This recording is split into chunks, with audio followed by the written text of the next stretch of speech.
আসসালামু আলাইকুম প্রিয় ফুটবল ফ্যান্স। একটা খুবই জটিল এবং তর্ক সাপেক্ষ ব্যাপার নিয়ে আলোচনা করতে চাই। অর্থাৎ এখানে অনেকেই হয়তো আমার সঙ্গে একমত হবেন না। দেখা যাক ব্যাপারটা আপনারা কীভাবে নেন।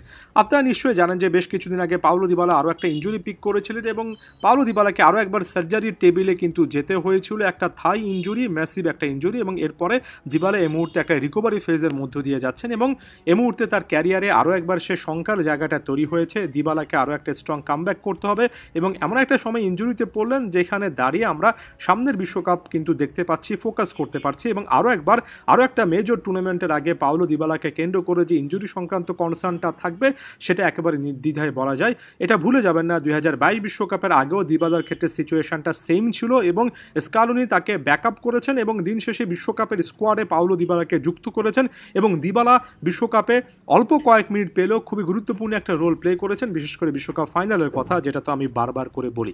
এখন 26 বিশ্বকাপ আস্তে আস্তে দিবালাকে কেন্দ্র করা এমন আরও একটা সিনারিও তৈরি হবে। এখন আমার প্রশ্নের জায়গাটা হচ্ছে, এবারও কি লিওনেল স্কালোনি পাওলো দিবালার মতো একজন প্লেয়ারকে ব্যাকআপ করবেন?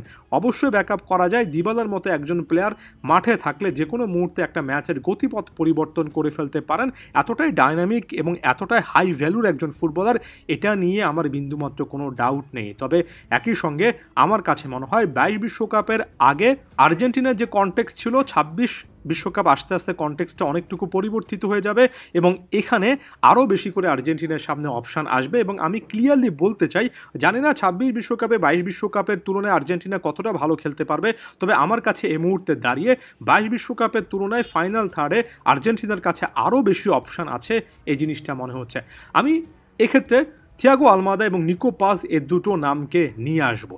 এই দুটো নাম যদি আর্জেন্টিনার স্কোয়াডে থাকে, তারপরও পাওলো দিবালাকে এখানে ইনক্লুড করার একটা ব্যাপার আছে। তবে এটা একেবারে স্পষ্ট একটা সত্য কথা, সেটা হচ্ছে আপনি এতজন ফরওয়ার্ডকে যখন একসঙ্গে নিয়ে যাবেন, কাকে বেশি গুরুত্ব দেবেন সেটা একটা বড় ব্যাপার হয়। অর্থাৎ থিয়াগো আলমাদা, নিকো পাসের মতো ইয়াং ট্যালেন্টদেরকে যদি আপনি আসলে প্রমোট করেন, তারপরে পাওলো দিবালাকে প্রমোট করার আর জায়গা থাকবে কিনা 26 বিশ্বকাপে, সেটা ভেবে দেখার মতো একটা সিচুয়েশন তৈরি হয়েছে।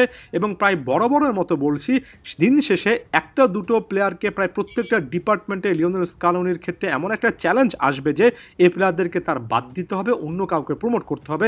আমার সবচেয়ে বড় ভয়ের জায়গা, পাওলো দিবালা এই সমীকরণের নেগেটিভ সাইডটাতে পড়ে যাবেন। অর্থাৎ এমন সিচুয়েশন তৈরি হবে যেখানে নিকো পাস, থিয়াগো আলমাদা, অন্য কোনো একটা অপশান বেছে নিতে গিয়ে পাওলো দিবালাকে নেওয়া যাবে কিনা এটা স্কালোনি চিন্তা করবেন, যেটা সাম্প্রতিক সময়েও কিন্তু স্কালোনি চিন্তা করতে বাধ্য হয়েছেন। দিবালার ফর্ম নিয়ে, তার ক্লাস নিয়ে কোনো ডাউট নেই, তবে ইনজুরির কারণে কিন্তু এই জিনিসটা হয়।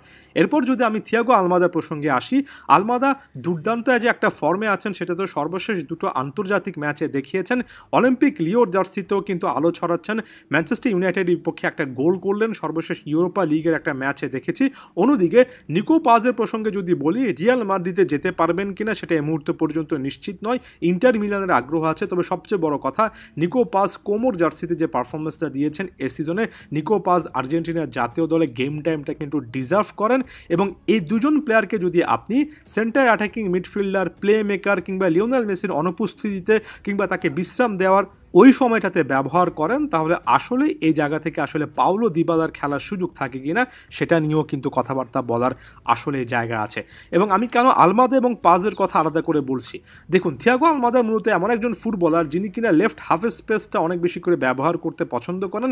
মূলত লেফট উইঙ্গার নন, একজন অ্যাটাকিং মিডফিল্ডার, তবে লেফট সাইডের খেলতে তিনি পছন্দ করেন। তবে আপনি যদি এ সিজনে তার সিজন হিট ম্যাপ দেখেন, সেখানে দেখবেন শুধুমাত্র লেফট সাইড ডমিনেট করে যে খেলেছেন ব্যাপারটা এমন নয়, মাঠের অন্য প্রান্ত তাকে দেখা গিয়েছে। একই রকমের কথা নিকো পাসের ক্ষেত্রেও প্রযোজ্য। যদিও মূলত একজন সেন্টার অ্যাটাকিং মিডফিল্ডার হিসেবে খেলতে পছন্দ করেন, তবে কখনো লেফট সাইডে, কখনো রাইট সাইডে, যখন দলের যেখানে প্রয়োজন সে জায়গায় তিনি মুভমেন্ট করতে পেরেছেন। এটা এই জিনিসটা সাজেস্ট করে যে আপনার স্কোয়াডে যখন এমন টাইপের একজন ফুটবলার থাকবে, আপনি ডাবল রোলে তাকে খেলাতে পারবেন।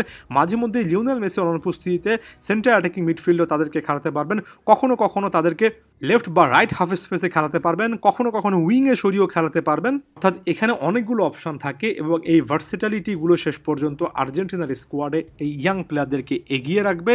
এবং ওই যে বললাম, দিবালার ক্ষেত্রে এমন টাইপের একটা ইকুয়েশন তৈরি হয়ে যেতে পারে। পার্টিকুলার এই পয়েন্টটা নিয়ে আপনি কি ভাবছেন অবশ্যই জানানোর চেষ্টা করবেন।